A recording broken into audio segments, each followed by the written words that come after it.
বাংলা চলচ্চিত্রের ইতিহাসে এমন কিছু নাম আছে যাদের কথা কখনোই ভোলা যায় না।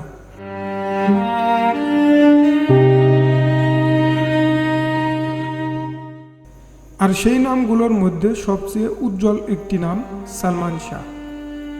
মাত্র কয়েক বছরের ক্যারিয়ার, কিন্তু জনপ্রিয়তা আকাশ ছোঁয়া। হঠাৎ একদিন সব কিছু থেমে যায়, রেখে যায় হাজারো প্রশ্ন। আজ আমরা জানব সালমান শাহর জীবনী এবং তার রহস্যময় মৃত্যু, পাশাপাশি দেখব তার কবরের বর্তমান চিত্র। কামকামিনীর সঙ্গ লইয়া আও জালালের বাড়ি, জালালের বাড়ি আইলে ভাইবা সুয়ারের সুরানি রে জাদুমণি, কৃষ্ণদন মায়ার খাঙ্গালিনী, কৃষ্ণদন মায়ার খাঙ্গালিনী রে শানুর শাহ বাবা, কৃষ্ণদন মায়ার খাঙ্গালিনী। সালমান শাহর কবর দেখতে হলে আপনাকে সর্বপ্রথম হজরত শাহজালাল মাজারে আসতে হবে।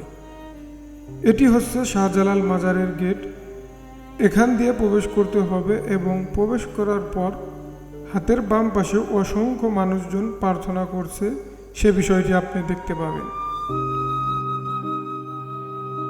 দান বাক্সে মনের আশা পূরণের জন্য অনেকেই দান সৎকা করে। আর এটি হচ্ছে সামনের অংশ, কিছু মানুষ শুয়ে আছে রাতের আধারে। এগুলো হচ্ছে গম।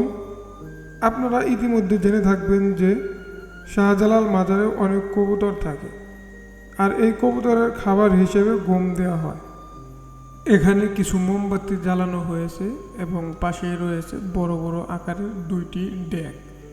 অনেকেই মনের আশা পূরণের জন্য মানত করে এবং মনের আশা পূর্ণ হলে এই ড্যাগের ভিতরে টাকা, স্বর্ণলঙ্কা রেখে যায়।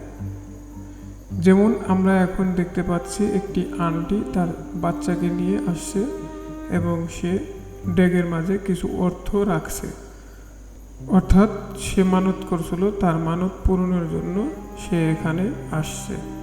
তবে আমরা এখন রান্নাঘরে চলে যাব। রান্নাঘরের সামনে একটি গরু বাঁধা আছে, এটিও কোনো এক ভক্তবৃন্দ দিয়েছে, যার জন্য এখানে বেঁধে রাখছে, পরবর্তীতে মানুষকে খাওয়ানো হবে। আমরা এখন রান্নাঘরের ভিতরের দৃশ্য দেখছি। এখানে অসংখ্য মানুষ রান্নাবান্নার কাজে নিয়োজিত আছে, যেগুলো দেশের দূর দূরান্ত থেকে যারা আসে তাদেরকে তবরক হিসেবে প্রদান করা হয়। পাশেই রয়েছে মহিলাদের নামাজের স্থান। দেশের বিভিন্ন অঞ্চল থেকে যেহেতু মানুষজন এইখানে আসে, নামাজ আদায় করে মহিলারা এবং বিশ্রাম নেয়।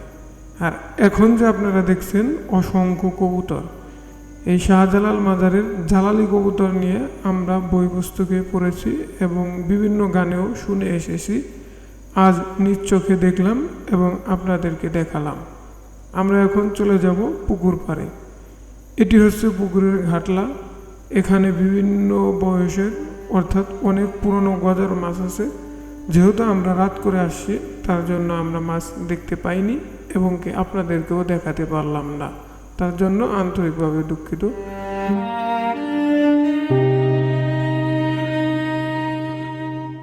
তবে আমরা এখন চলে যাব সেই আমাদের কাঙ্ক্ষিত স্থান, কবরস্থানে।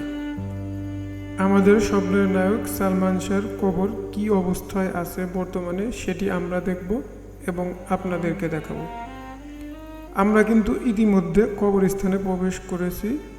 এখানে অনেক কবর আছে, তার মাঝে এখান থেকে আমাদেরকে খুঁজে বের করতে হবে সালমান শাহর কবর কি অবস্থায় আছে এবং কবরটি কোন পাশে। কবরস্থানে লাইটিংয়ের ব্যবস্থা আছে, যার জন্য সব কিছু দেখা যায় এবং পরে বোঝা যায়। কবর খুঁজতে আমাদেরকে খুব একটা সমস্যায় পড়তে হবে না। আমরা একজনের সাথে কথা বলে জানতে পারলাম সালমান শাহর কবরটি ওই পাশে, তাই আমরা এখন ওই পাশে চলে যাব। অবশেষে আমরা চলে আসলাম আমাদের কাঙ্ক্ষিত সালমান শাহর কবরের সামনে। আমরা খুঁজেছিলাম, দেখার জন্য আসছি এবং আপনাদেরকে দেখানোর চেষ্টা করছি। এখানে সালমান শাহকে নিয়ে কিছু কথা লেখা আছে, সেগুলো একটু দেখি আমরা।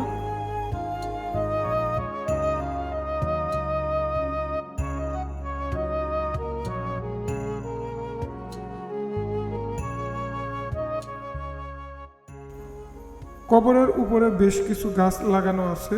গতকাল বৃষ্টি হয়েছে, বৃষ্টির পানিতে কবরটা ভেজা আছে। কবরের বর্তমান অবস্থা দেখে আমার মনে বলে উঠছে, আসছি একা, যাব একা। দুনিয়ার মাঝে আমাদের অনেকের সাথে হবে দেখা। কেউ এই পৃথিবীতে চিরতরে থাকবো না, একদিন আমাদেরকে ঠিকই চলে যেতে হবে। তবে মানুষ হয়ে বাঁচার চেষ্টা করব ইনশাল্লাহ। সালমান শাহ এর আসল নাম ছিল শাহরিয়ার চৌধুরী ইমন।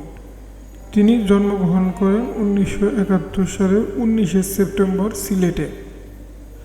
ছোটবেলা থেকেই অভিনয়ের প্রতি প্রবল আগ্রহ। তিনি প্রথমে টিভি নাটকের মাধ্যমে ক্যারিয়ার শুরু করেন। তার প্রথম সিনেমা ছিল কেয়ামত থেকে কেয়ামত। এই সিনেমা মুক্তির পরই রাতারাতি সুপারস্টার হয়ে যান তিনি। এরপর একের পর এক হিট সিনেমা উপহার দেন। মাত্র 3 বছরে 27টির বেশি সিনেমা করে রেকর্ড করেন। 1996 সালের 6 সেপ্টেম্বর একটি খবর পুরো দেশবাসীকে স্তব্ধ করে দেয়। নিজ বাসা থেকে উদ্ধার করা হয় সালমান শাহর মৃতদেহ। সরাসরিভাবে বলা হয় এটি একটি আত্মহত্যা, কিন্তু সেখান থেকেই শুরু হয় বিতর্ক। অনেকেই বিশ্বাস করেন না এটি আত্মহত্যা, অনেকেই মনে করেন এটি পরিকল্পিত একটি হত্যা। আপনারা যদি সালমান শাহর কবর দেখতে চান তাহলে শাহজালাল মাজারে আসবেন। আর এই মাজার সম্পর্কে অসংখ্য ভিডিও ইউটিউবে আছে, আপনারা সার্চ করে দেখতে পারেন। আমার এই ভিডিওটি কেমন লাগলো সেটি কমেন্ট করে জানাতে পারেন। ভালো লাগলে চ্যানেলটি সাবস্ক্রাইব করবেন। আসসালামু আলাইকুম।